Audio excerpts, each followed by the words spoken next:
get it, let my style, but I'm money can concentrate them. Hey, yeah, please my hey, please my oh. How did I now please my please my hey, please my oh. How did I now please my hey? Nana be a dabuna, you a dabuna, you nigga be a dabuna. You don't get more like one a dabuna. They una pay as you call. Looking for it, looking for it. And see money back here, I can see that on the heart. Looking for it, looking for it. Nana be a dabuna, you a dabuna. You don't get more like one a dabuna. Money can do, what the money can do, what the money can do, what the money can do, what the money can do, what the money can do, what the money can do, what the money can do. Let's talk about just I can't pull out my bag, I can't say, Monkey go up, monkey hard to calm down. Monkey calm down, monkey calm down. I feel the Makabagi, they say you want me calm down. Monkey calm down, monkey calm down. Money for hair, Baba ground. Monkey calm down, monkey calm down. You all monkey sweat, say now I calm down. Monkey calm down. What the money can do? What the money can do? What the money can do? What the money can do? What the money can do? What the money can do? What the money can do? What the money can do?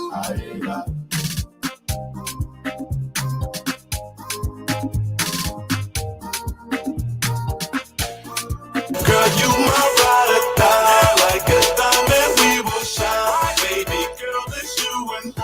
Baby, I won't leave your side. Girl, you my ride or die, like a diamond we will shine. Baby girl, it's you and I. Baby, I won't leave your side. In the end, I'm your TP. I'm the beach, you're the bikini, the remote control, you're the TV, DVD player, I'm the CD. I can see us closer than 3D. Girl, your love is sweeter than kiwi. I can be your Adam, you can be Eve. I'm gon' bite that apple, believe me. I've been searching hard for your love, like a miner digging for gold. And if haters were the ocean, we would stay afloat with the boats. And if you were 4 tires, I would let you ride on my road. If I were your stripper pole, would you work me until I'm rusty and old? Oh yeah, right. You my ride or die, like a diamond we will shine. Baby girl, it's you and I. Baby, I won't leave your side. You my ride or die, like a diamond we will shine. Baby girl, it's you and I. Baby, I won't leave your side. Angel face with angel eyes, you must be heaven sent. I'll hold strength in life struggles. You're my red nose with no muzzle. I can be the product, you can be the dollars. Girl, let's orchestrate this hustle. Oh yeah, right. Girl, you my ride or die, like a diamond we will shine. Right. Baby girl, it's you and I. Baby, I won't leave your side. Right. You my ride or die, like a diamond we will shine. Right. Baby girl, it's you and I. Baby, I won't leave your side. I am directions, you would be the destination. If I were an employer, would you choose my occupation? I must be. They can stop it. Now I little jack up it. King carrying this bitch. They stay. They can stop it. Now I little jack up it. I don't know about you, but I'm good. I don't talk to you, still good. I don't work for you, but always be good. Even if you double your size, you can famous. Call me babe.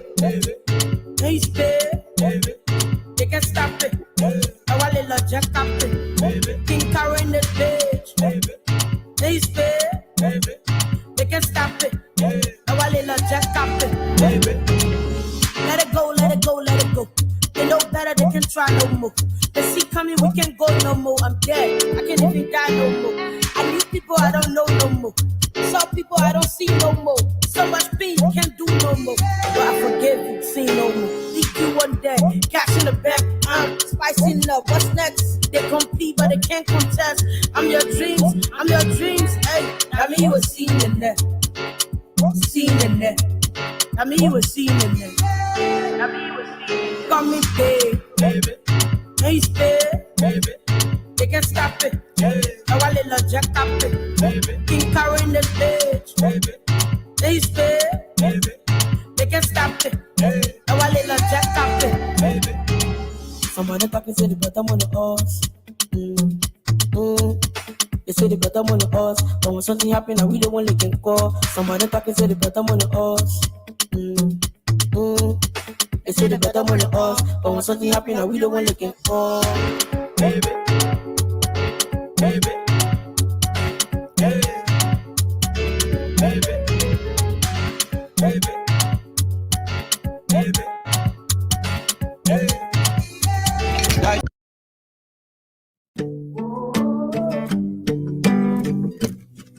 Communication becomes convenient, enjoyable, and cheaper when you have the best application in your hand. D-Pro Global Social Media app gives you access to free global communication and networking. With the D-Pro Global Social Media app, you can do live video chat, live audio calling, live text messaging, live group video and audio conferencing. Not only that, you also do fast sharing, creating and posting to your story, post engagement with emojis, and more. The D-Pro Global Social Media app does in-app purchases, in-app searching, storytelling. The app also allows you to create video, audio, text, and internet link posting. Get the best app today with 100% data security and end-to-end encryption. Add customization and privacy settings to the D-Pro Global Social Media app and enjoy 24/7 endless communication. Download the D-Pro Global Social Media app on Google Play Store and Apple Store and enjoy endless communication. Visit our website on www.dpro-idb.com or email us at info@dpro-idb.com. D-Pro Global Social Media app, making communication easier.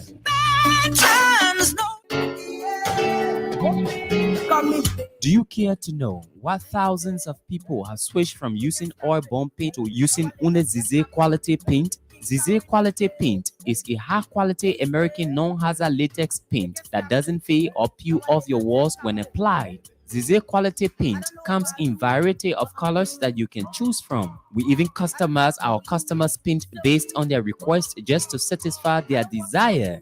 Stop by at any of our 3 branches at Police Academy Junction opposite NP Fueling Station, Baptist Seminary opposite Highway Gas Station, and St. Paul Bridge opposite Michael Plaza. Zize quality paint can be used for both interior and exterior painting works. Customers living overseas can pay through Zelle on 217-720-8858. You can contact us via cell numbers 0777-366-142 or 0770-496-273 or +121-772-08858. Think Zize, think quality. Spicy love, what's next? Made with ginger, coconut water, natural juice flavor, vitamins and minerals is Muncie Power Drink. Muncie Power Drink helps reduce high blood pressure, get rid of toxins, help improve children and adult memory. It also helps the body fight effects of excess sugar. Muncie Power Drink has no added sugar, no artificial flavors, and all natural ingredients. It is a healthy drink for just everybody. It has 4 natural juice flavors: pineapple, mango, strawberry, and turmeric. For wholesale or retail purchase, visit major supermarkets across Monrovia and its environs. If you are outside Monrovia, you can do your purchase at Kakata Supermarket and Ataro Business Center in Ganta. You can also visit our store on the Old Road, right next to the American School. For more information, call us on 0770-307-572 or 0776-580-730. Muncie Power Drink, not just your regular energy drink.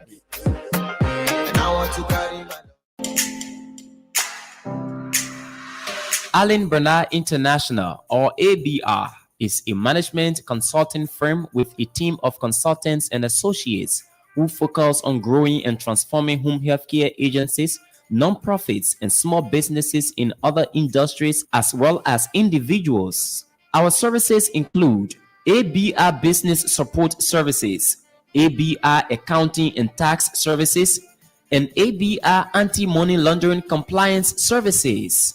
At ABR, we bring to each assignment dedication and commitment, experience and skills, performance-based process, integrated solution teams, and client relations. For more inquiries on our services, call phone number 469-378-3955.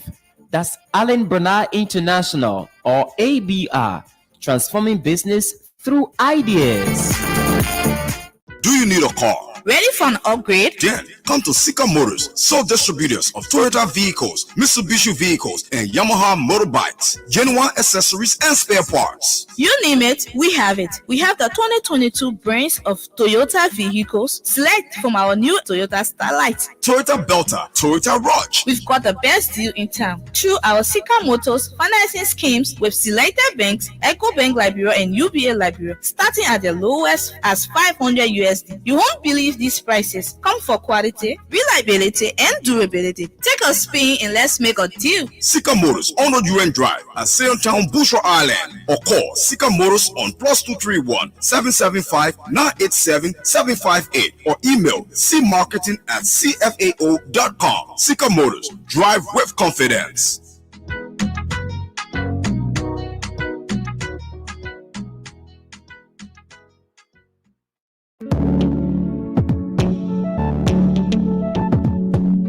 We all know the headache we go through sending money to our loved ones, friends, and family in Liberia. High fees, long lines in banks, the usual complaint of the system being down, such a waste of time and energy. That is why I was very happy when I learned that SendWave is now in Liberia. So now I can send money anytime from anywhere directly from my smartphone to the MTN Lone Star Cell mobile money account of a loved one, friend, or family within seconds for just a tiny fee. So download SendWave now to your phone from your Apple Store or Google Play Store. Add your details, and don't worry, they are very safe and secure. And start sending money today. Don't forget to insert the promo code COSTA to get free $5 credit added to your first transfer. SendWave is secure, super fast, and by far the most affordable way to send money to Liberia. I'm Henry P. Costa and a very happy customer. Thank you.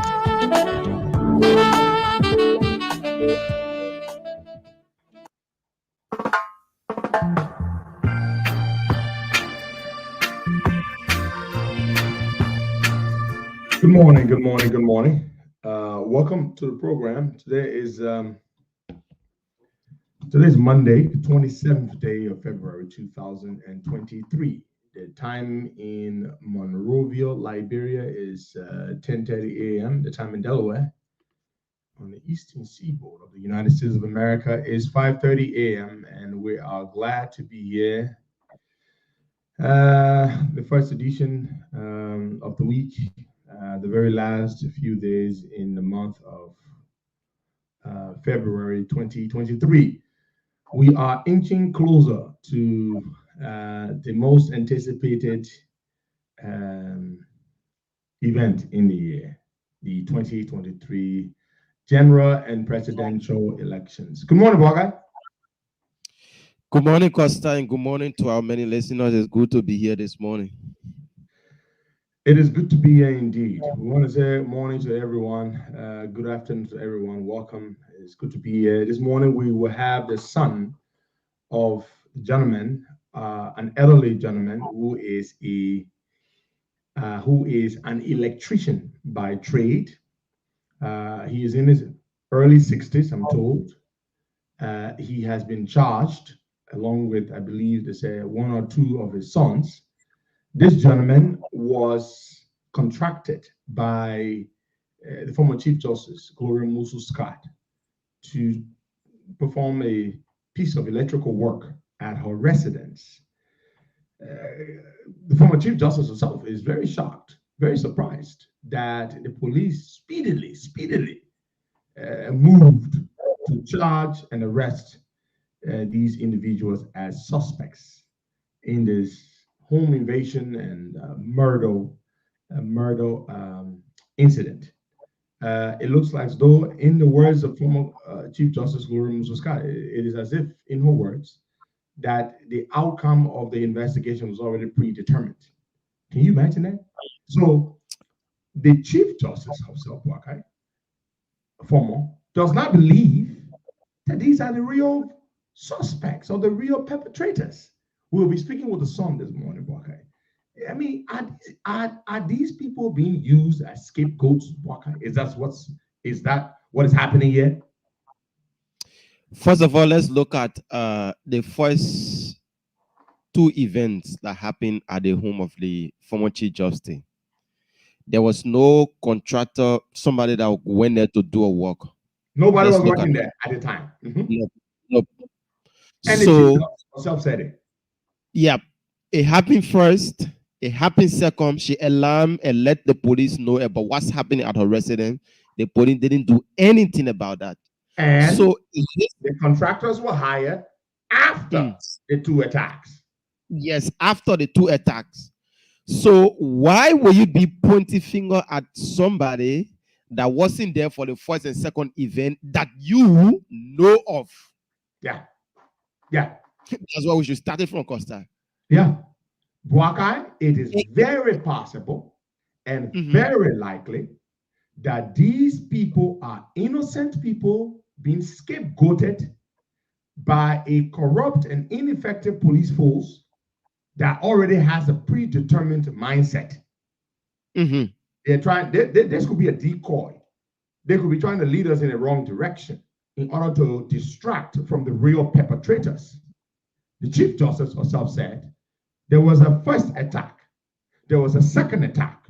I notified the police. You did nothing about it. Before I hired these contractors. How can you now say these people, these contractors, are the ones who carried this out? Speedily. I've got the charge sheet here, Wakai. I've got the charge sheet. I don't know whether you've seen it, but I have it. I'm going to, I have it here somewhere. It was sent to me by the son who's going to join us on the show. Okay, they put this old man in jail. I'm told he's 60, 62, 63 years old. Look they at that. charged him with murder. An electrician, huh? And a poor electrician has been charged with murder. Are you trying to protect other people here? Now, some people might not want to look into this because a lot of people are lazy. They don't like to think for themselves. You're just going to rush to conclusion. How the hell did the police speedily arrest these people? Huh? How the hell did did the police proceed to identify these people and arrest them so speedily and charge them with murder and home invasion? Something is off. Where they arrested the guys when the incident occurred, the guys they were not in a number of it. They went to the former Chief Justice office to collect their pay. To collect their pay from 16th Street. That was the place where the police went and arrested the guys. Yeah. Now let me read the words of the Chief Justice. They are printed in today's edition of Front Page Africa. You need to read it yourself. The title of the story is Councillor Gloria Musso-Scott and family raise issues with police findings following attempted assassination and murder of her daughter. You see that? The Chief Justice has raised issues with the police findings. Mind you, this woman is a lawyer herself. She's got a legal mind and she's got a lot of experience. She was Minister of Justice before. Don't forget, she knows what she's saying. This is what she said. This is what Gloria Scott said in her own words. On Thursday, February 23, 2023, less than 24 hours after the assassination attack on us at our Broadway residence, the government, through the Liberia National Police, issued a statement insinuating that the assassin might have been a domestic worker only because there had been hired electricians working in the house on that fateful day. Even though there were two initial attacks on the 8th and 9th of February 2013. Are you listening? Gloria said there were two previous attacks, respectively on the 8th and 9th of February 2023. 2 nights in a row, back to back. They came on the 8th. Now, what kind of petty criminals would do that? They came on the 8th, they didn't succeed. They got pushed back or warded off or offended off. They came back on the 9th. Former Chief Justice Gloria Scott goes further. She said she reported this to the police. I'm quoting her further. This clearly suggests to us that the police knew the facts even before conducting the investigation. Unquote. These are the words of the former Chief Justice. Let me read further. She further stated, quote, let us make it clear that when these 2 previous attacks took place, there were no contractors. And interestingly, the attackers did not take any valuables. What kind of rogues, what kind of armed robbers would succeed in invading your home? And where it is possible to take away valuables, do not do that. What kind of attackers would do that? Instead, they searched every document they could lay their hands on, giving us reason to believe that the attacks, which resulted in the death of a promising young woman, were all meant to recover some documents they perceived or believed we had in our possession. Aha! What did Gloria Scott say here? The first 2 attacks, they did not take anything at all. They were looking for documents. They searched everywhere looking for documents. Yeah, because I told you the last time. Yeah, these are the words of Gloria Scott. How can the police now say that this poor electrician is the one who came back, who was not even there when the first 2 attacks took place, who had not even been hired to do electrical work at Gloria Scott's house, would now come back for the 3rd time, because of course they are saying that he was the one who came the first time and the second time, and then of course the 3rd time. Can you imagine that? Now, she said, let me read further. Let me read further. They also disabled some systems in her car, which from all indications appear to have been another means of carrying out the criminal plan. To make the attacks seem like a burglary, they took away a 25 kg bag of rice. As much as we can you imagine? They took a 25 kg bag of rice. Like, seriously? Quote, I'm reading for it, what Gloria Scott said. Quote, it is important to note that since the 3rd attack, gruesome murder, and taking away of former Chief Justice's personal laptops and phones, which again was reported to the police on Wednesday between 10 to 11 p.m., no arrest has been made. So the police were told ever since. When the police arrived on the scene, they took away the 2 private security officers and a male family member of ours, Uncle Chumu. Following the last 2 attacks, Uncle Chumu, seeing that the government didn't lift a finger to provide any form of protection for the former Chief Justice and her family, decided to spend the night with us to help help watch along with the private security. These 3 men, to the best of our knowledge, are still in police custody. Can you imagine? You see that, Costa? The police arrested her private security. The police arrested a family member of hers who had come to the house by the name of Uncle Chumu to help beef up security, to help increase some male presence in the premises so that they would be able to ward off future would-be or future attacks. And then what do? They come and they arrest and charge the poor electrician with murder. But that's what the police did. Speedily, less than 24 hours. Within less than 24 hours, they've charged these poor people with murder. Go ahead. Yes, so there have been other people accused in this thing, and up to now, police haven't come up yet to say, oh, we are making effort in arresting or making effort in dealing with the information that others are giving us. No. Because they are not interested. This is what they do, when they try to cover up the real perpetrators, they're trying to shield the real perpetrators. they would find a scapegoat. They would find a scapegoat. And that's what they've done here. Look at the chain of events. There were 2 attacks back to back on the 8th of February and on the 9th of February. No valuable items were taken by the attackers. Instead, they searched the premises, searching through, combing through her documents. I mean, what kind of armed robber would go to a house and look for documents? The third attack. Take 25 kg bag of rice. Yeah, 25 kg bag of rice. And he said, you see, they took her cell phones. The third attack, they took cell phone and the laptop because they wanted to make it look like a burglary. The third time.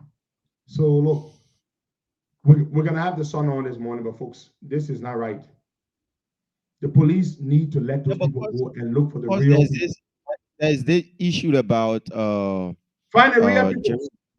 Jerome Verdier accusing the city mayor Jefferson Koji of being behind or sending people at the home of the former chief justice. The guy we are not clear on this. So what's his name? Tere. Yeah, so he was asked over the weekend about this Tere, and he said he can speak to that issue. Yeah. Because Tere every time something terrible happens in the country, where people are murdered or people are attacked or people are kidnapped, all fingers point to Koji. Now, I have no way of verifying what Councillor Jerome Verdier said. Absolutely no way of authenticating his account. But at the same time, I will not deny it. I don't know. I cannot independently verify that. But the history of this guy, this Tele guy, is very resembles this kind of behavior, and that he works for Koji. Yeah, he's been seeing photo all over with Mr. Koji. So all of these things, Costa, when it come up on you as city mayor and people see picture of people that have been accused, then you just want to say that you don't have nothing to say. Listen, Jefferson Koji is a terrible, terrible human being. Koji has murdered so many people. And he will murder many more people. Those weapons that came into the country the last time, those weapons were brought in by Koji. That cache of weapons, that cache was brought in by Koji. Koji has a private army. Koji has a death squad. Koji ran this sort of operation called Sabu Unit in the CDC days. Koji is a terrible animal.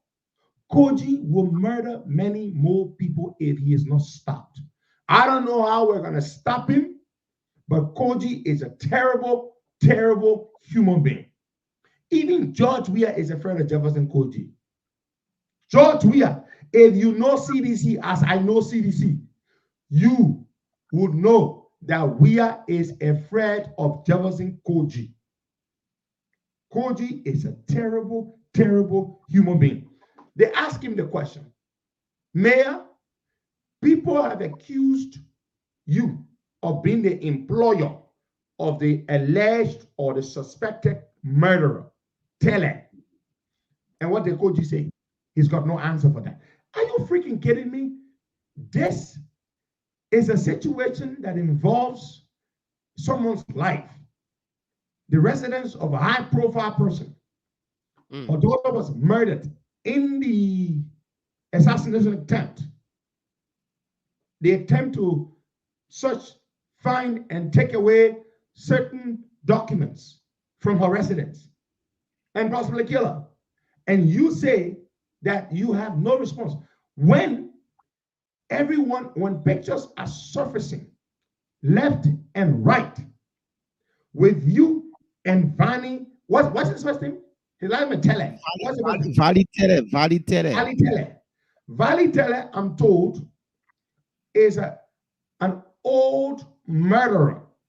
He used to be with, I know, Ulimo K or Ulimo J or one of those warring factions. Vani Tele works for Jefferson Koji. The same way, what's the guy name? Keseli Moba. Keseli Moba, that notorious murderer and armed robber, the one who led the operation to what? To kidnap Justina Taylor, was also working in the employ of Jefferson Koji. Why is it that every time a murder or an attack or a kidnap or one of those things surfaces, the alleged perpetrators, oftentimes who have a rap sheet of notoriety and an assorted past, are always linked to Koji? Tell me, why is it that every single time a killer, an alleged killer, someone, not only alleged, I mean, Fanny, a Valley Teller is a killer. Is a killer. Everybody knows him. And that he works for Koji. And you see how he dresses? Why? Do you see how Valley Teller dresses? He dresses like a militia, like some kind of militia person. That's how he dresses. So Costa, another additional information. So Women's TV CEO, a lady, was the one that broke the news about the happenings at the Chief Justice House that morning. So she had been threatened. She had been receiving phone calls, text messages on her phone, and even a journalist also for D News, something on online TV. There's the information that Valley himself sent the guy a message telling him that if you don't stay off this case by reporting on it, you will feel the pinch that others are feeling from me. Okay, hold on right there. So these people who broke the case, or who are the woman from Women's TV that broke the story, and within less than 24 hours after the third attack, which claimed the life of her daughter, they had already at that time apprehended their so-called suspects. So meanwhile, the suspects were in jail. The poor electrician and his sons, they were in jail and sending text messages to journalists and bloggers who had reported on the incident that they will kill them. So they can violate the law of impenetrability. They can be in two places at the same time. They can be behind bars without their cell phones, and at the same time sending text messages to journalists threatening to silence them or to kill them. I mean, these people think we're stupid. They must be really stupid to think that we're stupid. Something has got to be wrong with them. Look, let me tell you something, folks. These are innocent people who have been scapegoated in order to protect Jefferson Koji. That is what it is. I want to say this to our opposition folks. You who are politically active, you need to be careful in Liberia. Koji is not a sensible boy. He's a bloodthirsty boy. Koji did not fight the war. All of you who say, oh, Koji he used to be a child soldier, you are a liar. Jefferson Koji never fought the war. But Koji is just a terrible human being. That's what he is. He did not fight the war. Koji did not carry a gun. But Koji is worse than many of the people who carry guns. That boy is terrible. He is a terrible human being. If we do not find a way to contain Jefferson Koji, and by contain, I mean absolutely by any means necessary to contain Jefferson Koji, many more lives will be lost, senselessly lost, because this boy is a terrible murderer. I'm telling you. You remember the last time we talked about a land issue? There was a situation involving a family land up in Caldwell. Koji had tried to purchase the people's land. He bought the land from the wrong owner. He bought the land from the wrong owner, a guy who used to be in his employ at the Monrovia City Corporation. The family became aware that Koji had bought the land from the wrong owner, and their uncle who lived on the land was found murdered, his charred, burned body, almost beyond recognition, dumped on the beach right there at, what's the place name, Wagai? At the back of First Baptist Church, Congatown Back Road. I don't know whether you all remember that. Koji had that gentleman murdered. Koji bought the land from the wrong owner, a gentleman who works for Koji at the Mount River City Corporation. What's the name of the family? We discussed this thing. We even showed you the pictures of this man's body on the beach behind the First Baptist Church. We explained that story to y'all. We showed you the pictures. They burned that old man. They beat him, they murdered him, and they burned him, whether alive or dead. They burned him so that people would not recognize his body. They found his body at the back of the First Baptist Church. Who was involved in the land case? Jefferson Koji bought the land in Caldwell from the wrong owner. Not even the wrong owner, from someone who works for him, who was not even the owner of the land. He sold the people's land to Koji. And the uncle, what they did, they tricked the old man into going to meet them somewhere. And they picked him up. They took him to the Rayleigh family. Thank you, Kate. You can remember the Rayleigh family. We discussed this thing on the show. The Rayleigh family owned that land. Koji had that old man, their uncle, who lived on the land, who was their representative in the country. Koji had that old man murdered on the beach. That's how bad the boy is. This boy is bad. There is nothing. You remember again, the last time we posted pictures and a short video clip of a young man who lived with Jefferson Koji. His family was looking for him for days. They couldn't find him. They couldn't hear from him. We found out that Koji said because the boy had misbehaved, he had this boy tied up, hands behind him, and put in the generator room. They beat him mercilessly, tied him from behind, his hands from behind, and put him in the generator room. We posted the picture and the video before they released that boy. And the family left from what's the place name? From Partnersville Estate and went and got their son. Do you know how many times we have broken stories about how Jefferson Koji has had people murdered? You remember District Number 13 when Cornelia ran. Cornelia Crack took back when she ran for representative.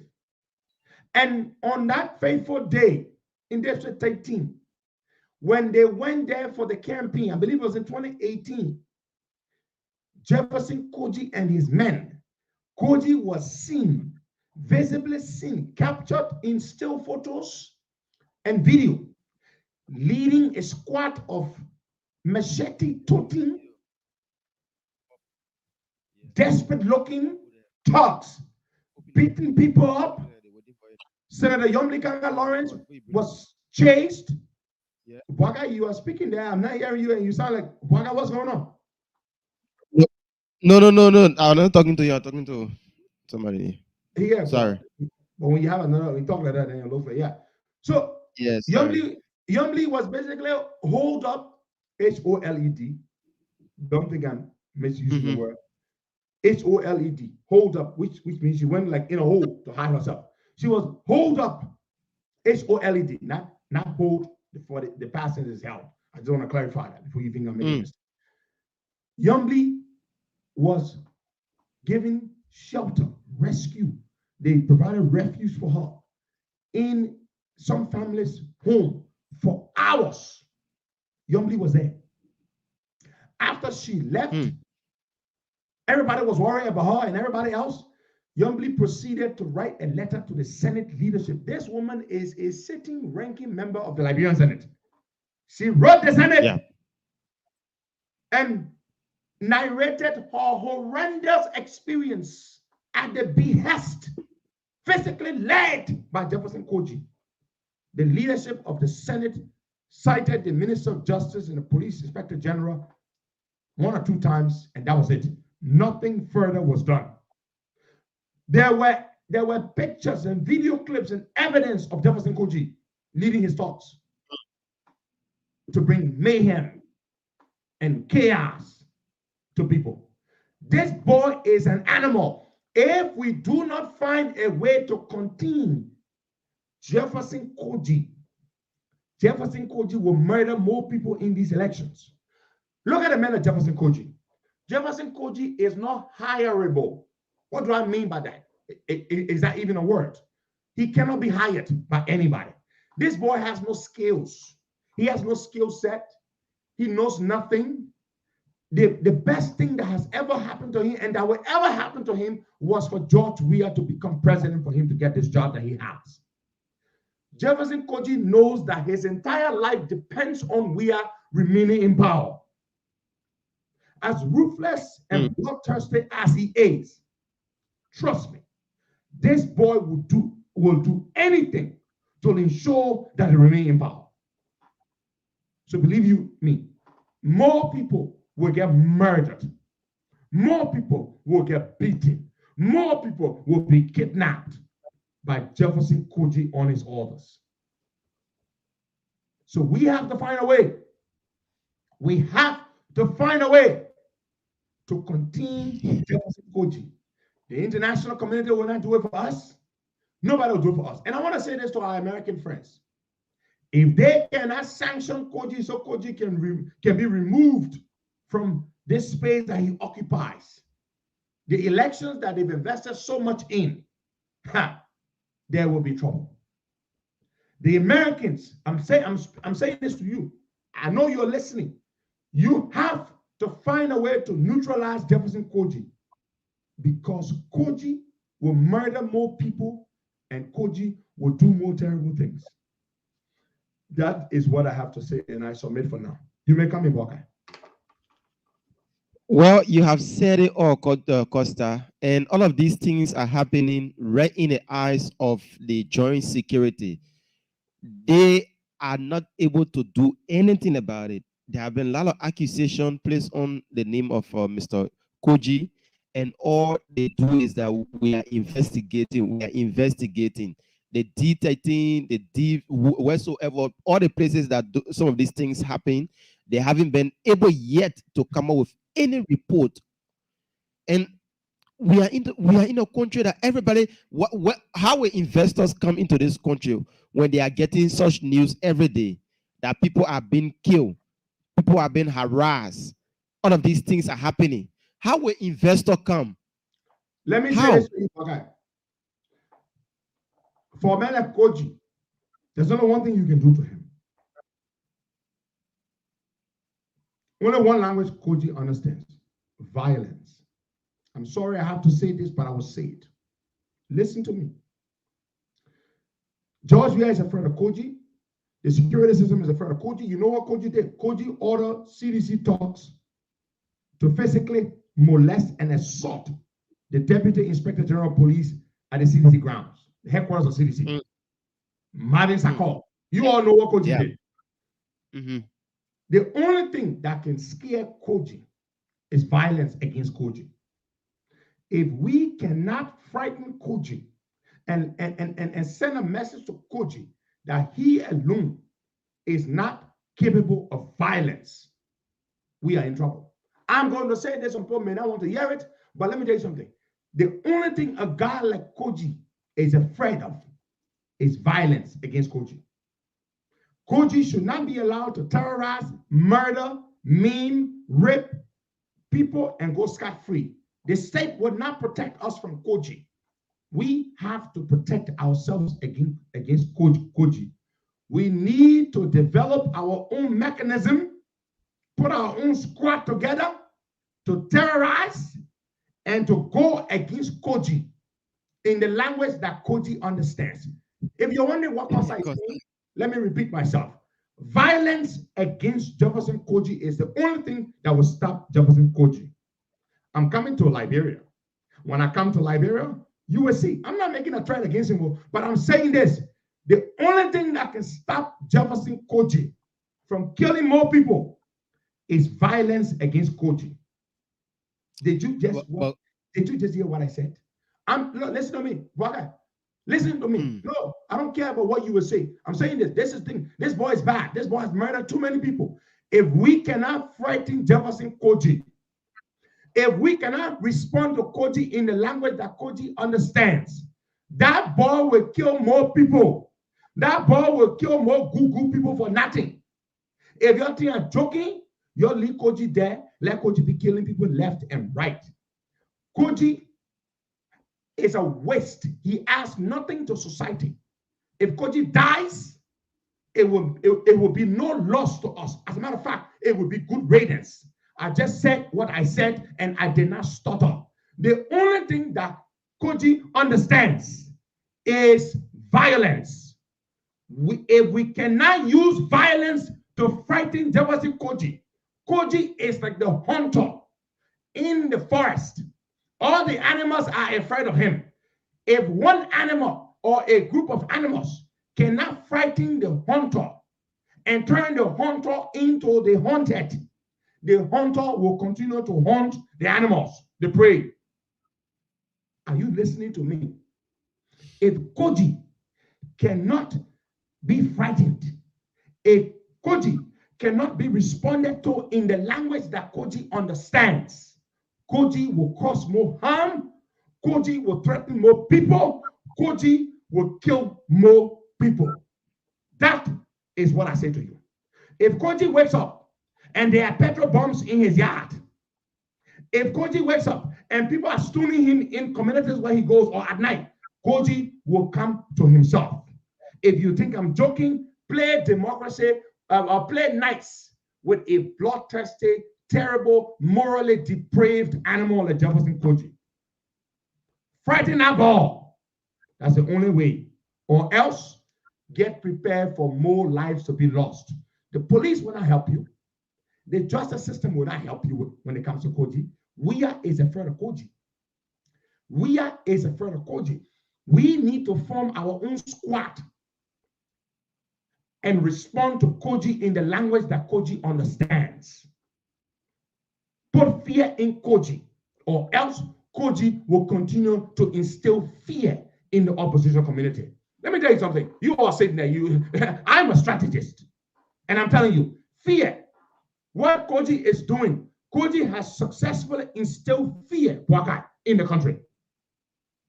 These episodes, Koji's strategy is very simple. We frighten the opposition, we murder a few of their people, we do this, we do that, and so that when we go to elections and we cheat them, they will be afraid to stand up. That is Koji's strategy. You remember the day we returned to Liberia, December 19th, 2019, for that protest. You remember what happened? Because Koji was afraid that the thousands that had gathered across on the other side of Vamuma and in central Monrovia, and the crowd that was with me on the other side of Vamuma, his fear was if all those crowds had converged, it would have been catastrophic for the government. Koji unleashed his terrorists. They came there with sticks, with 4-inch, 5-inch nails drilled through those sticks, wielding them, and scared our people, which gave rise to the police to discharge tear gas to disperse the crowd. That is the language Koji understands. We cannot sit in Liberia and allow this talk, this terrible mistake of a human being, this biological accident of a human being, to go around terrorizing the entire country, frightening the opposition, frightening well-meaning people, instilling fear in us, and let it go free. Koji needs to be responded to in the language that Koji understands. Violence begets violence. I have said what I have said, and I do not regret. And let nobody come to me and ask me, especially to the Americans. Let me repeat, to the Americans, do not call me and ask me why I have said what I've said, because I know that's what you often do. Jefferson Koji needs to be responded to in the language that he understands, or else more innocent people will be murdered. And since our political leaders, they are all benign and nonchalant when it comes to these things, some of us would have to make it clear to our people that this is what needs to happen. I've said what I've said. And let nobody come to me and ask me that. Let my American friends not come and ask me anything. Do not come and ask me about what I have said, because I have said what I have said. You're sitting there. You have enough evidence to have sanctioned Jefferson Koji. The Americans have not acted. I'm very disappointed in the Americans. They have not acted. You have a dossier of evidence on Koji's murderous tendencies, and you have done nothing to neutralize Jefferson Koji. And so when we resort to taking action, you, the Americans, we don't want to hear what you have to say. We don't want to hear what you have to say. I have said what I have said. Let me go and take this gentleman. This thing is annoying, okay? This one boy, everything Koji. All the terrible people in the country work for Jefferson Koji.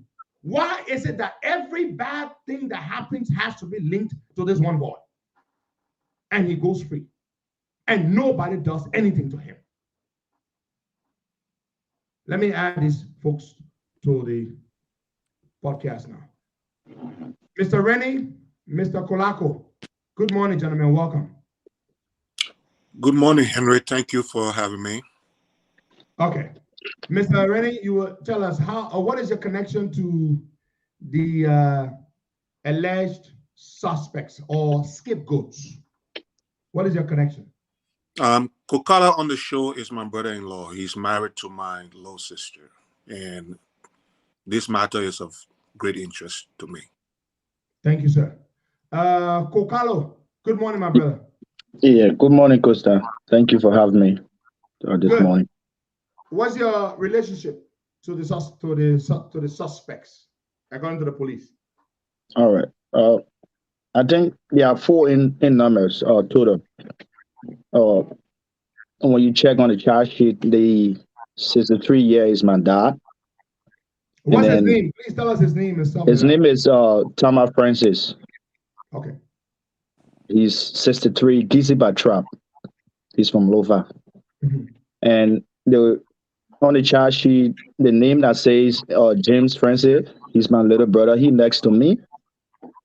And then you will see another Joshua Francis. He's my cousin, my aunt's son. And his mom is in Guinea. He was born in Liberia, and my dad reared him.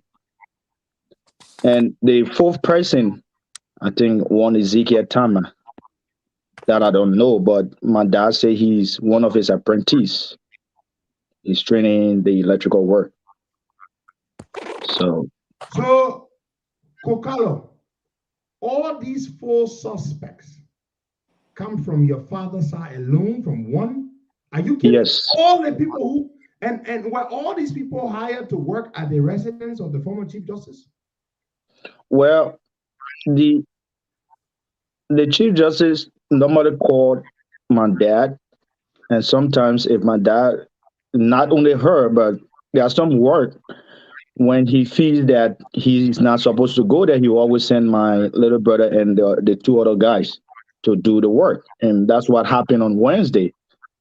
My dad received a call from one Godson Colley, the fellow who lives with the Chief Justice, Godson Colley. Yeah, he always calling my dad when there is work to be done. So Wednesday he called my dad, say we having the material needed to carry on the work, the electrical work at the house. So quickly my dad called my little brother and told him, say, the work at Councilor Musiska's house is ready. You guys can go there and do the work. He didn't go. My dad didn't go. So my little brother took the other boy, the Ezekiel Tama. They were 2 at first. So he took Ezekiel Tama and they went there that day. And normally when they go out the house, they will always stay outside the compound and call Godson Colley. Godson Colley would be the one to come out, let you in, be with you throughout. And after you're done, he will let you out as well. So my little brother called Godson Colley and tell him that, Godson, I'm here. So Godson came out, took them in, and Godson was with them throughout. Normally when my little brother, he said he got close to Godson that when they are working, sometimes they having fun, the lecturing and all that kind of stuff. So he then asked Godson why, so many changes are saying Newgate and all the kind of stuff. Godson said, oh, that librarian with my man, you didn't hear that I'm rocking on us 2 times? My little brother said, man, I don't really follow news or all that kind of stuff, and then I just do my work. And I had to continue their work. And while working, Councillor Musu Scout herself went in that very day. She went there and met my little brother and his team working. But before Councillor Scout got in there, the third person was already there. And how the third person came in, the Joshua Francis, they needed some work to be done in the Musu Scout's room. When Godson told my little brother, you got some work in the Omar room there. But when my brother went, he saw the work. It has to do with some drilling. So he needed an electrical drill. Right away, he called my dad. And my dad normally don't let his electrical drill out easily. So my little brother called my dad and said, oh, Daddy, we got some electrical work, drilling work to be done. So we need an electric drill. So my dad told him, well, I can't have you because my dad is a resident of Chicken Soup Factory. He said, I can't have you leaving from there, coming to me. It will cost you a lot of transportation. What I would do. Very far, by the way, from Chicken Soup Factory to Broadville, that's very far. Right. So he said, I won't have you coming to me. Let me just tell Joshua, since Joshua is here, let me give him a drill. He will join you guys. And that's how it happened. Joshua got the drill. When Joshua went there, my little brother said, okay, Joshua got a little physical work here, so you can go. Just stay with us so we can do the work. Now, how they became 3. So right within that time, Councillor Scout came in and she saw them working, and she told my little brother, well, because nobody want to go there to work, somebody always facing food for them to eat. So she told them, say, the person that usually face food for her, the person is not here. So what I would do, I would leave money with Godson so that I can find food to eat. And she left. And within no time, Godson, including Godson with my little brother and his whole team, they decided to go out to nearby Kobo shop to find food to eat. So they all went outside, they found food, they ate, and after that, they went back and completed the work. When they got through with the work, Godson again called Councillor Scout that the children done with the work. So because she wasn't there to pay them off, so she instructed Godson to take them out of shop. I think my little brother said the shop is attached to Musu Scout's house. I think it's one of our relatives that sells in there. So y'all go in there, let the people transport them, and then tomorrow I will pay their money. So Godson took all of them. My little brother packed all his tools and everything, took all 3 of them down at the shop. And my little brother said he can remember when they got there, there were 3 other ladies sitting there. So they gave them the $2,000 and they were all sitting. They got you. They didn't finish with the work during the night. They got you broad daylight by 4 p.m. They got you with the work. So Godson was there. The 2 other women, they were also there when my little brother and his team left. The 3 of them. So I'm just worried about this news that is going around that the contractors work there and they hid themselves somewhere in the house. Right. One of them was suspicious, and I want to know who really is coming from. If it is coming from Godson, because Godson, the police should be asking Godson. If it is coming from Councillor Musu Scout, and I doubt it because I read her press release yesterday. She said the contractor wasn't there when she was hit twice. So I don't know who are those are saying one of them was suspicious, and then after war, one of them hit himself, and that's how it is. So I just want to let the Liberian people know it didn't happen that way. Godson, if the police can get hold of Godson and really ask Godson, let Godson let them know that day when the contractors work, how they left the place. Let him be asking Godson. Yeah, so I just want the public to know that is the news that is out there that one of the contractors left behind is a blatant lie. It's not true. Okay. Let nobody pin it on there. I'm not telling the police how to carry on that investigation, no. But I know this man, he's my dad, and when you go into the factory, everybody know him. They not know him to be somebody. He have never in his entire life gone to police station. He have never. ever gone to police station. He a peaceful person. He lived all his life without no problem. And the thing is, he wasn't there. He wasn't there. He told the police that, look, even the 3 guys that you're holding, they're all my kids. I can leave them. But I wasn't there that day. I sent them to work. Why are you holding me? If you cannot get hold of this case, then you can hold me. But all 3 of them are right here. Why are you holding me? I wasn't there. And my dad do have a health issue. That's my greatest concern. He have a health issue. He's seriously sick. Not just sick. His wife is also sick. She want to go in treatment. Now let me ask you, Kokalo, how long has your father been an electrician? Just since I was born. Your father. We'll come to Mr. Rennie there, but just talk a little bit about your father. Since I was born, my dad I've been knowing to be an electrician throughout my life. So he became electrician way before he gave birth to us. So and this is what he's been doing all these years. All his life. Has there been any problem anywhere he's ever worked that you know? Yeah, all his life. And he said Muzuska got to know him through a generator store they call Biba. A lot of Lebanese know him because he do work for them as well.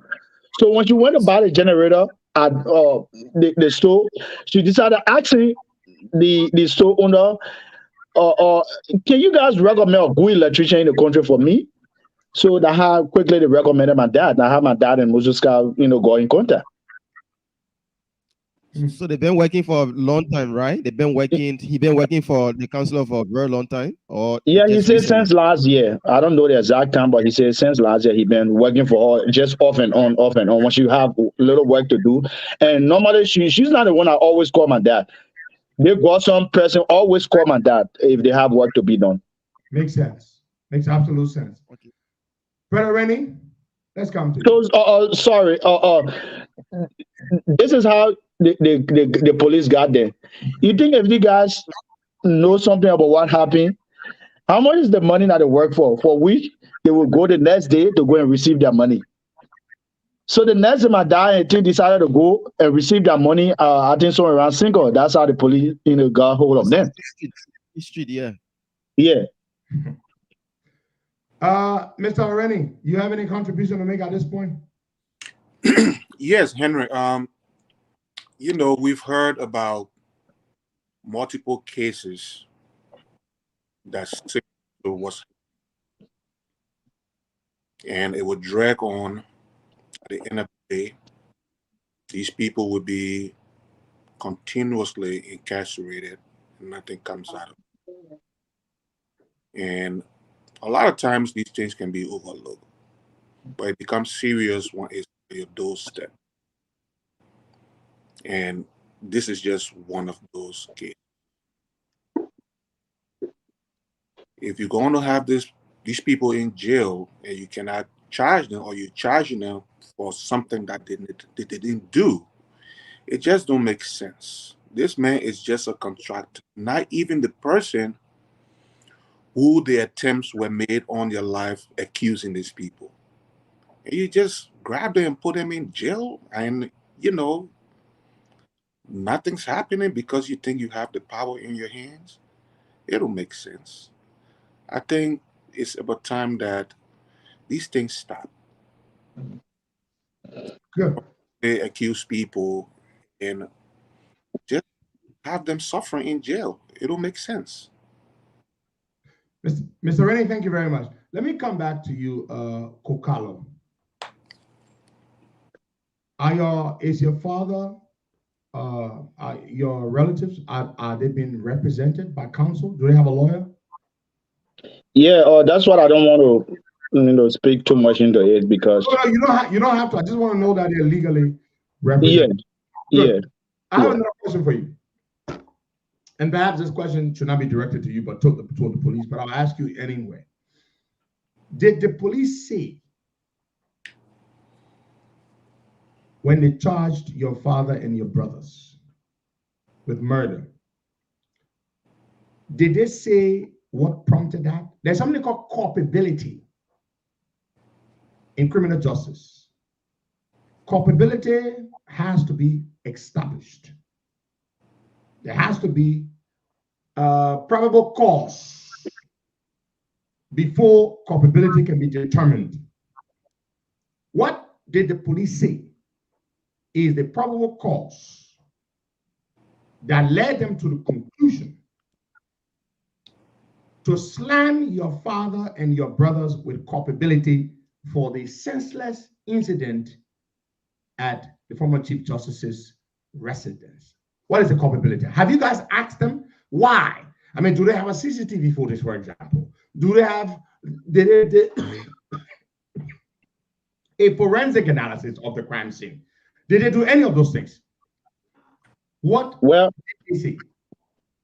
well, I don't want to say if the police say anything, but I'm very sure I don't know who really carry on out that information with regards to the contractors that one of them was suspicious and one of them he himself. I don't know if it is because of that the police is holding on to the contractors, but how be it is not even true. The news that is going out that one of the contractors himself is not true. These people left broad daylight. This is where I have a problem with the police.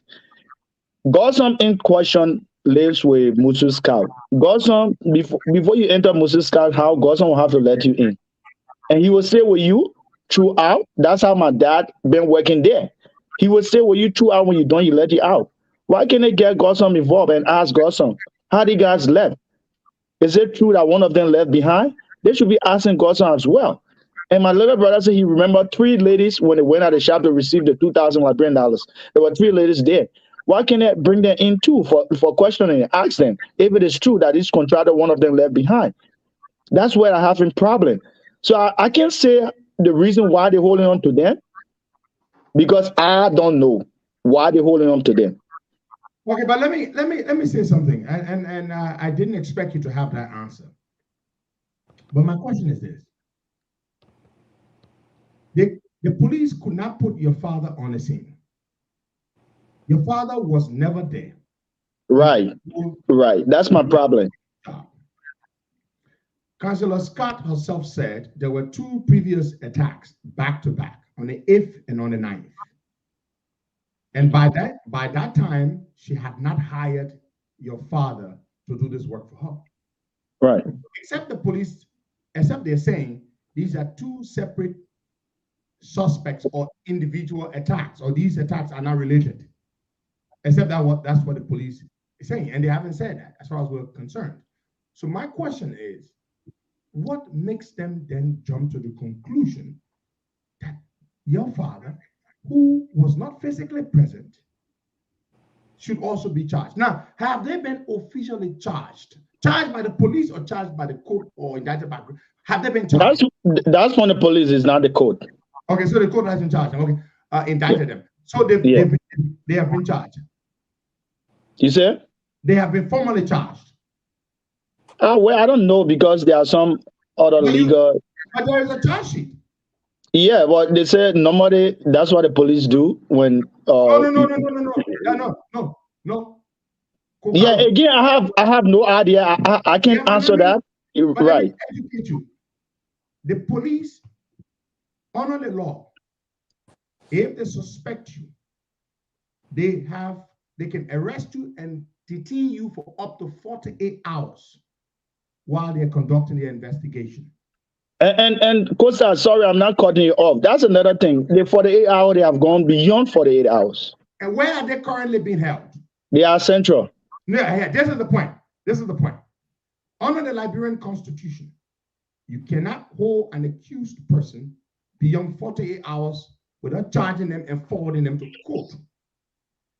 By now, if the police really do believe that there's culpability that has been established, they should have proceeded to forward them to court, where a grand jury would be impaneled, and the grand jury would listen to the merits and demerits or whatever, and make a determination as to whether they should be indicted. The police should not hold them beyond this period. Your lawyer should move to have the court issue a rate, I think it's a rate of mandamus or something, to set them free. They should not be held beyond 48 hours. Yeah, Costa, it probably was over the weekend. When were they arrested? Was they arrested on Thursday or Friday? Mr. Rennie, let's establish some. They were arrested on Friday evening. Except you know when the police are saying that Sunday, Saturday, and Sunday doesn't count. No, they don't count. Yeah. Because they don't work. Yeah. So Okay. they don't count. So Friday, they have to send them to court today if they believe that they have enough evidence. Yeah. Habeas corpus. Thank you, Brother Eddie Miller. That is exactly what they need to file. I've had a habeas corpus issued in my own case. The police held me beyond 48 hours. My lawyers proceeded to court and got a habeas corpus. Habeas corpus is one of the most powerful writs in the Liberian jurisprudence. It is a writ that even when a state of emergency it is in effect, that writ must be honored. Habeas corpus means in Latin, produce the living body of someone. A writ of habeas corpus. So, Brother Rennie, come in there. So they should take them to court today. Henry, my concern here is the father who was not on the scene when the incident occurred. Why is he being incarcerated? That's a good question. Besides, if those other people that they are claiming were on the scene when the incident occurred, if they are over the age of 18, yes, if you're holding it as a prime suspect, fine, until they can be investigated. But almost 3 days, okay, we're saying, the weekend they were not working, so that time we'll say, you know what, nothing could be done. But over 48 hours and you cannot proceed these people and you still got them in jail? I mean, something not just being aligned in my mind. That's just my own opinion. Yeah, I will stop there. Something is not right, Mr. Rennie. I agree with you 100%. So, by law, they must take them to court today, within 48 hours. And I want to see a grand jury that will indict these people of murder. I really want to see a grand jury because I want to see the evidence. Because I don't see the evidence that these people could have committed murder. But we're going to go to the phone lines and we will take some calls now before we let go of our friends here. Let's take some calls. All right. 0770-102-102 886-010-383 555-102-102. The WhatsApp number is +231 888-624-171. You can call on the following numbers now and be a part of the discussion. That will take somebody from this line here quickly this morning. That'll take. Good morning. Good morning, Mr. Butler. Good morning to leaders. Good morning to our many listeners. Martina Konata, Costa Princess, she's the business got on the line this morning. But thanks for having me on the line and listening to the summary of the guys, the people who were arrested. And I want to say this. We shouldn't rely on the police. The police will always do a cover-up for this government. I want us to please talk to Councilor Global Mususka. Thank God she did not lose her life in the process. She can be the only one to set this family free. Because if we were the police, Patrick, this is not the first time. Princess Kofo's boyfriend was put in jail and the perpetrator was eating pizza, drinking juice. The Lebanese men are called Princess Kofor. Oh, just share more the jail Emmanuel Guinea, security to the gate, and Emmanuel Guinea was passing around. They always put the wrong people in jail. And they know the perpetrator, they know the people who committed the crime. But they will leave the suspect and go after innocent people because they want to cover up for the government. And everything that happened in this country, this government knows the perpetrator, but they will leave the perpetrator and go arrest the innocent people. So I'm calling all Councilor Grover Musu Scott. She then the men they're working together. She should use her voice to set the people free. Their family need them. Thanks for having me on the line. Thank you so much, Martina. Now take this person here. Good morning. Welcome. My name is Saki Aquafa Latroa, this is number 13. Okay. But I think either I said it or because I think one person cannot born of Christian. And the very Koji will say that they are opposition for the same there for the very Koji. And I started the people are paying really. And they are paying started and they want the opposition to be a friend. Then they will not even get mentality for them to run an election. And you know, and so I pray one for it to be a for the walking in the board. Because we will not take it for the very Koji. The very Koji are killing a lot of people here. So one person cannot say that there.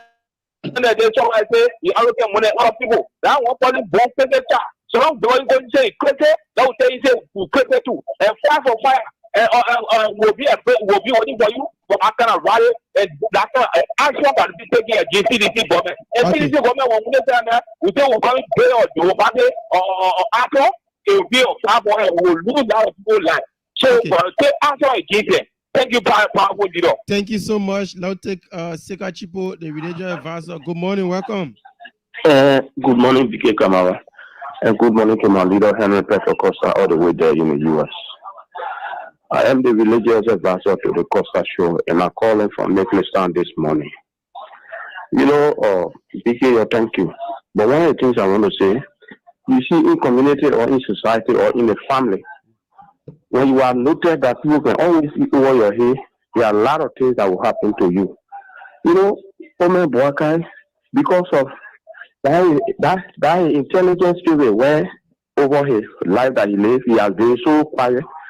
See, this regime, you can't make it with them in this kind of manner. If you're not able to, you'll forget it. But to be quiet, they will wow over you.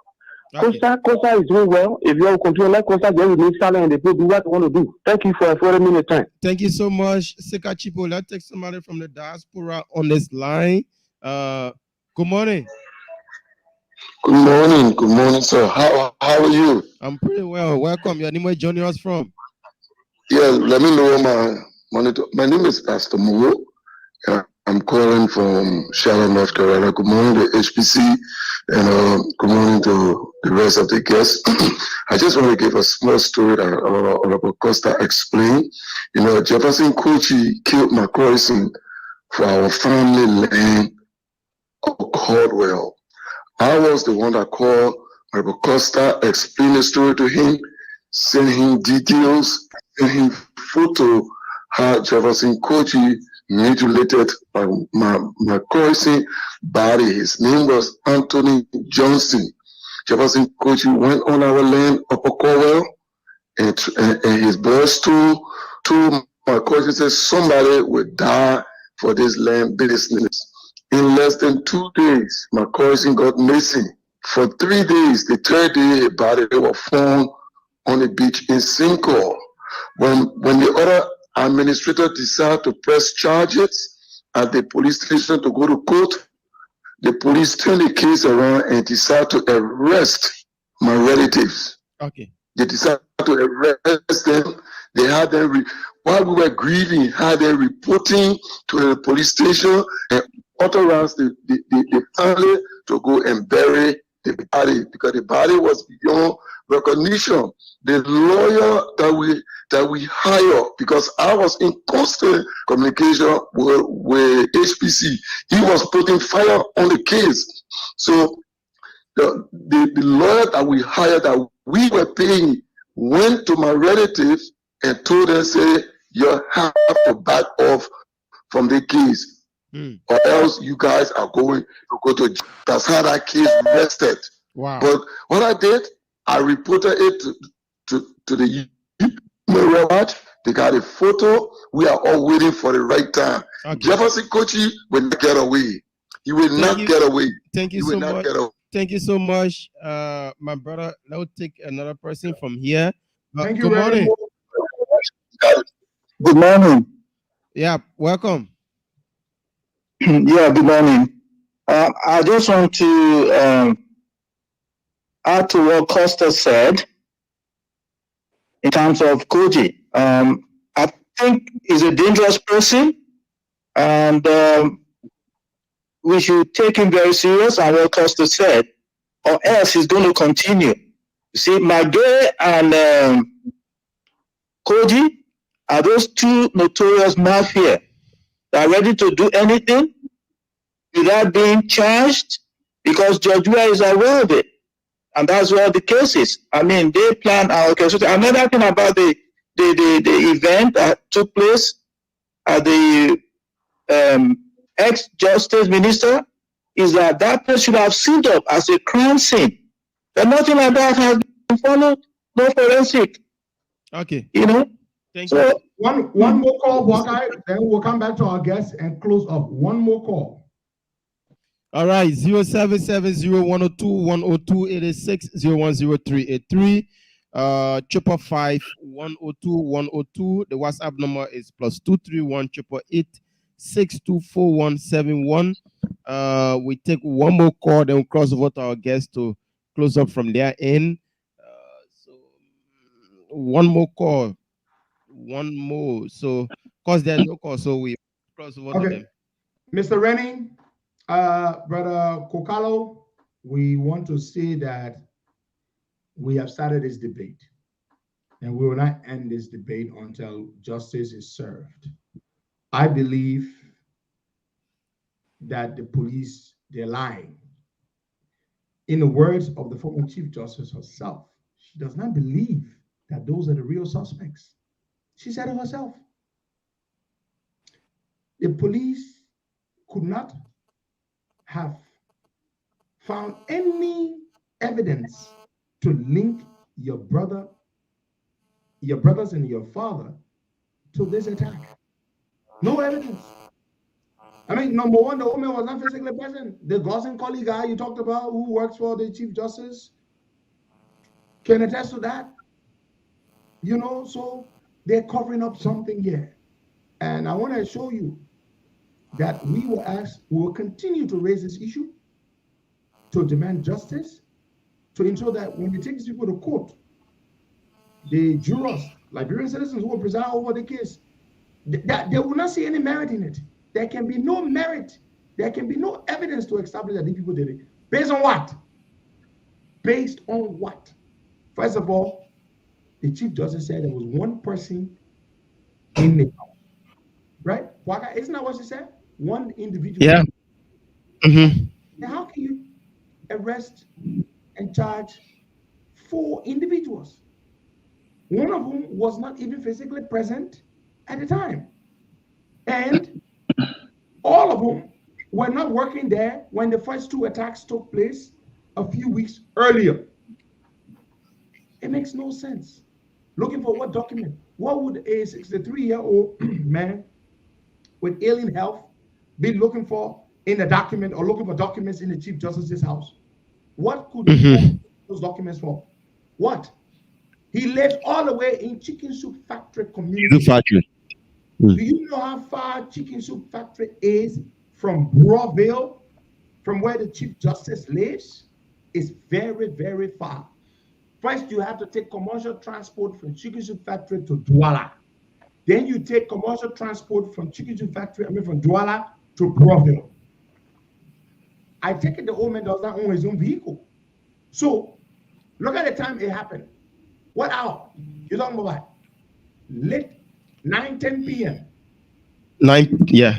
That's when an ailing 63-year-old man left Chicken Soup Factory, went to Douala, got on another commercial transport, and went to Broadville to fight people for documents. It does not make sense. It reeks of foul play. If the scene. Huh? I say, if even he did, how did he leave the scene? Precisely. Precisely. You are not talking about a young man here. You're talking about an elderly gentleman who is not in the best of health. Huh? We don't believe this. And all of us, this is to all of you watching, listening to us across our various platforms. Do not fall for this. The police, they were too hasty in concluding that these people are the perpetrators.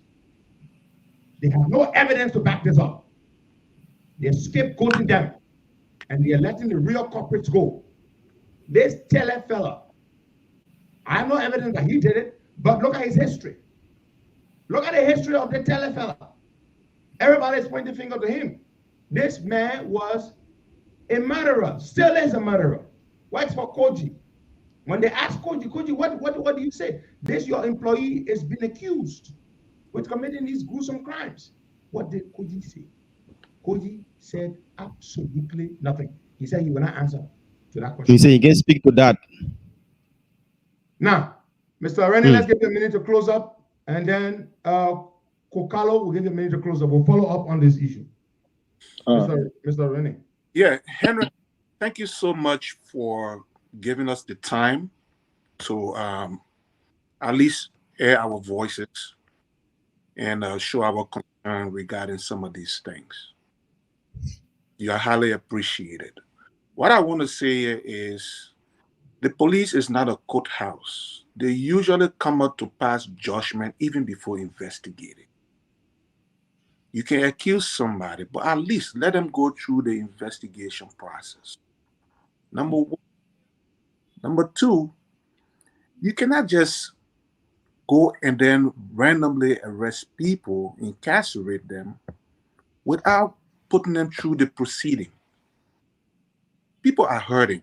It's not good for the country. People are really hurting.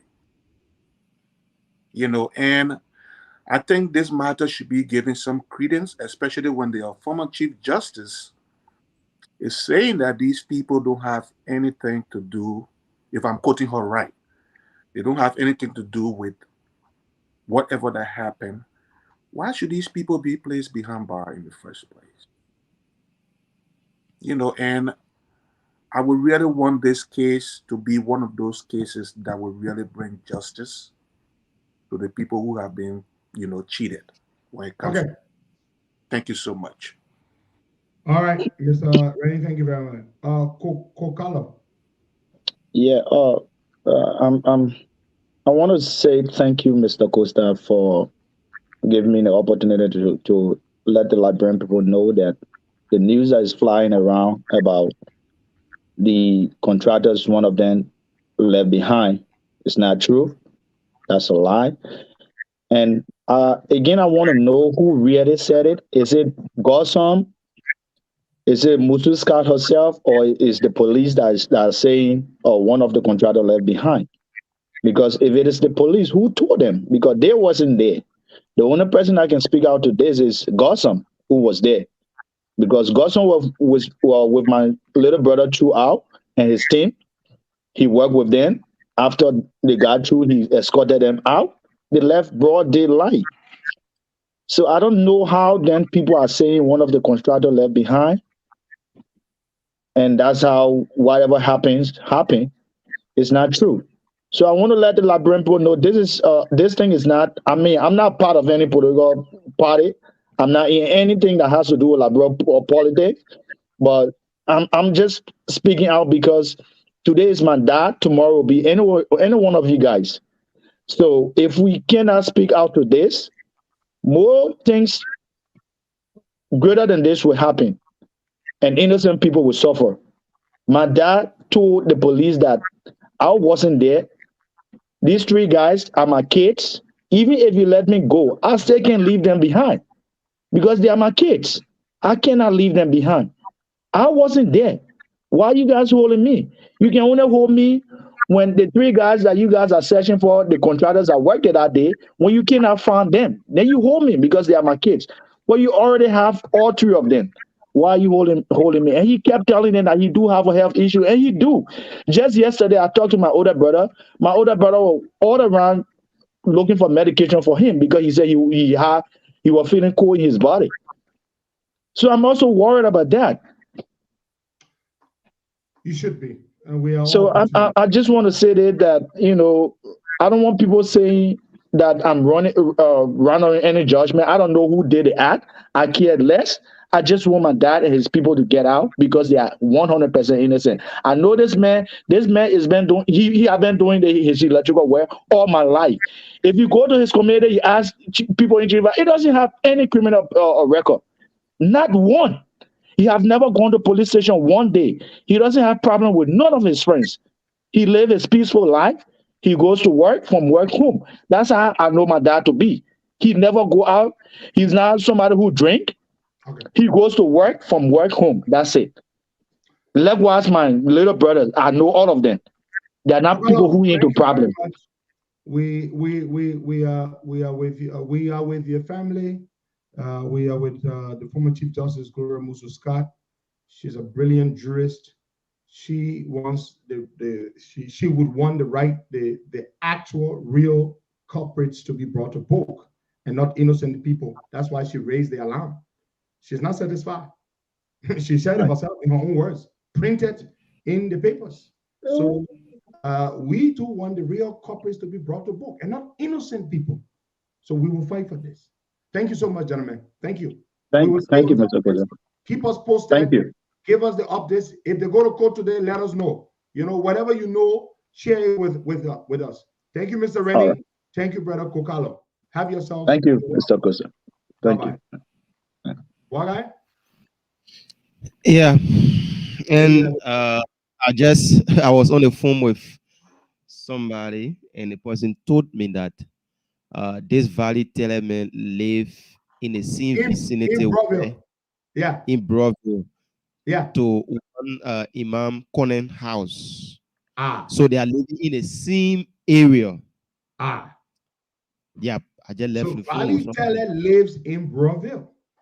Mm-hmm. Somebody else said it. I saw it on the live feed, but I couldn't verify that. But you actually spoke with someone. So Valley Teller lives in Broadville. At the you said at one Imam Conan resident in Broadville, around the same vicinity where the former Chief Justice lives. There you go. Now you see the connection. It puts him much physically closer to the residents. The old man, the electrician, lives all the way in Chicken Soup factory from the scene of the place. Now, where is Valley Teller? People are saying he's gone missing. Yeah, some are saying he's in Guinea. We're told that Jefferson Koji helped him escape the country. That is what we are told. Okay, let's go to the lines. We have Mr. Joseph Sakor here.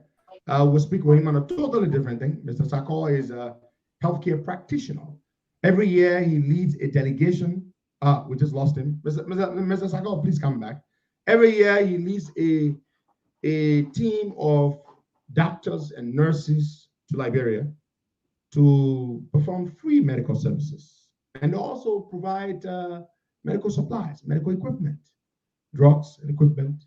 That's what we are hearing. They say the gentleman, Valley Teller, has escaped the country. We're told that he was helped to escape the country by Mr. Koji. Why is he running away? To protect him. That's it. Yeah. Look at his history, okay? This guy's history is terrible.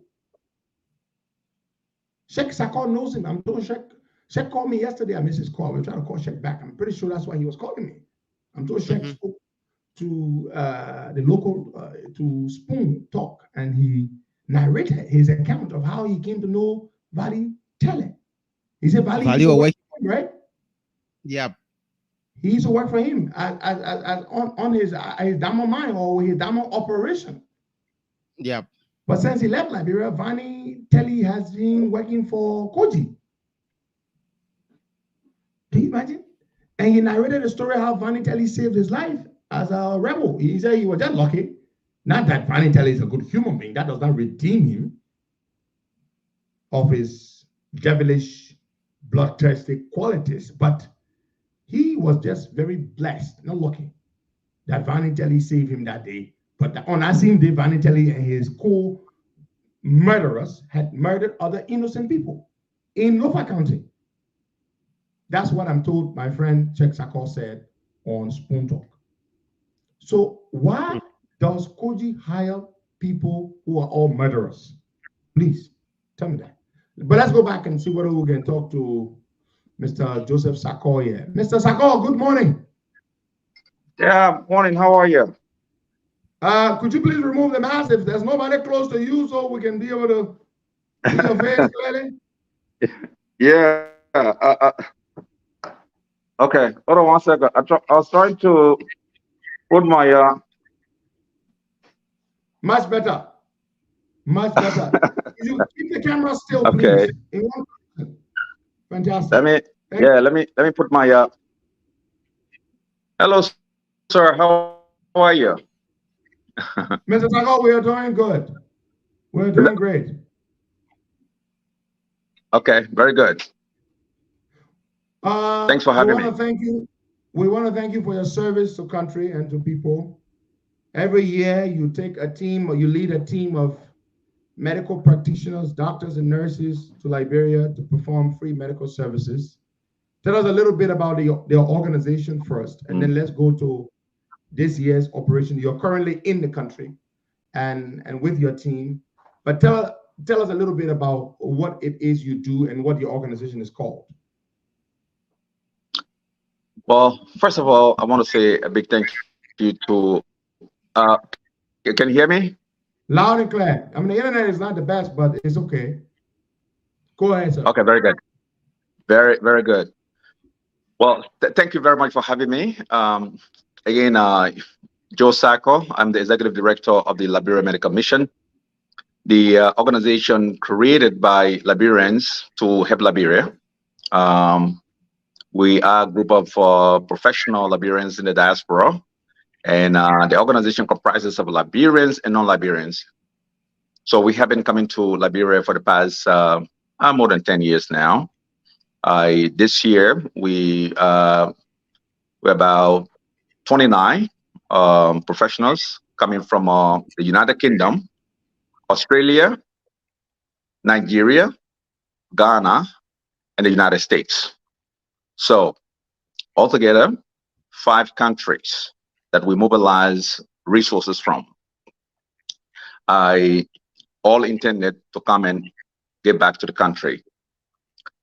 The total package of assistance that we are bringing this year stands at 4.2 million. That includes the one container shipment that has some important and critical and needed equipment. That is the ventilators. But ventilators that were donated by University of Pennsylvania that we will be distributing among various counties. We also have zero water.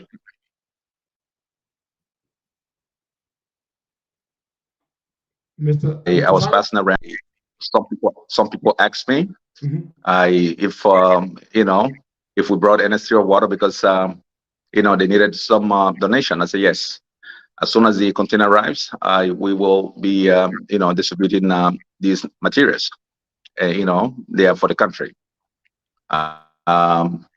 So basically, and we will be giving a gift of sight to 200 Liberians.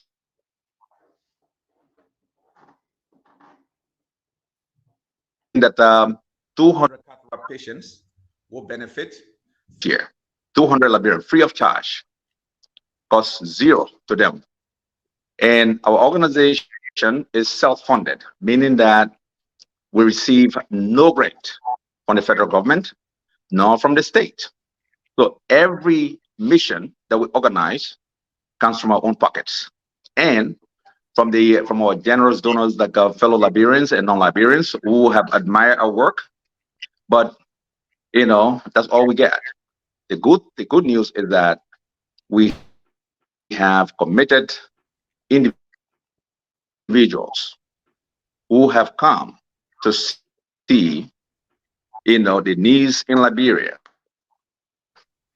and who want to help Liberia. So our job is to facilitate that, and that's what we have been doing. Mr. Sako, so thank you. That's why we're in Liberia. We will be doing, we brought our general surgeon, and we're also doing a mental health. Right now, we have 42 people. Yep. Mr. Sako, I want to thank you. I know about what you guys have been doing. A few years ago, I spoke with you on one of our shows, on one of your missions. I want to thank you. You guys are heroes. I want to thank you for this effort. $4.3 million worth of medical supplies, 29 health professionals from 5 countries, the US, Australia, Nigeria, and 2 other countries you named. This is just incredible. It's incredible. And some 200 Liberians are going to benefit from, you said, that, you're going to perform surgeries on them to correct their vision. This is fantastic. And so, I have no questions for you. I just want to say thank you to you and your team for what you've been doing for more than 10 years now. But of course, I have some questions for you simply for informational purposes. Number one, these ventilators and these equipment worth millions of dollars that you're going to be donating, have you already identified the hospitals and facilities that are in need and that have been targeted to benefit? That's question number one. Question number two, where will your people be? Where can people go? People who would benefit from these surgeries that are going to be performed free of charge by these very highly competent surgeons that you've brought. Where are they going to be? Where can people go to sign up to benefit? Okay. Thank you so much. Great question. So we have screenings going on currently at Redemption Hospital. We started on last Wednesday, Thursday, Friday, and it continues today. I just spoke to some of the technicians that are screening for eyes.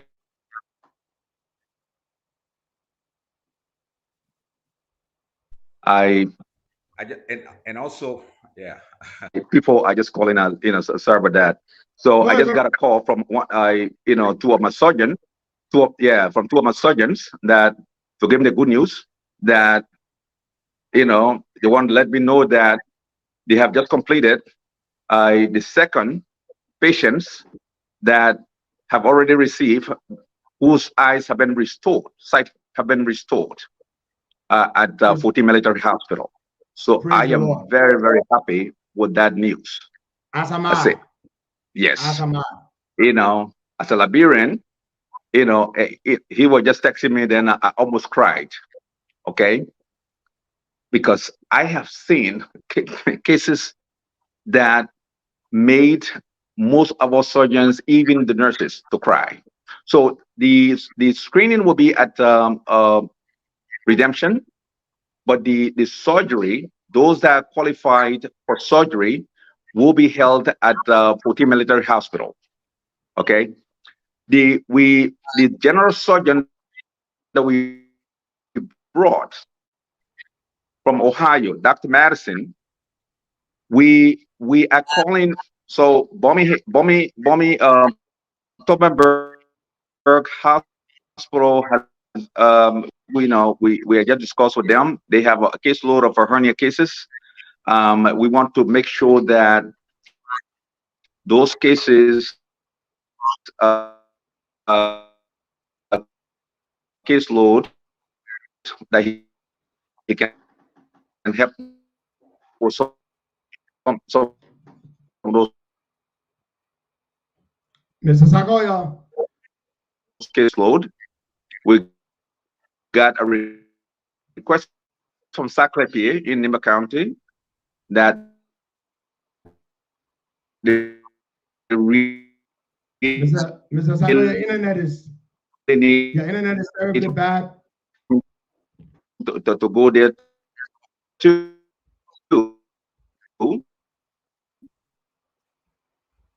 His internet is really bad, Costa. It is really Mr. Sakoya, your internet is really, really bad. Again, we want to thank you. We want to leave it at your connection is really, really bad. We can't hear you, Mr. Sakoya. You're breaking. Going to be here. We want to make maximum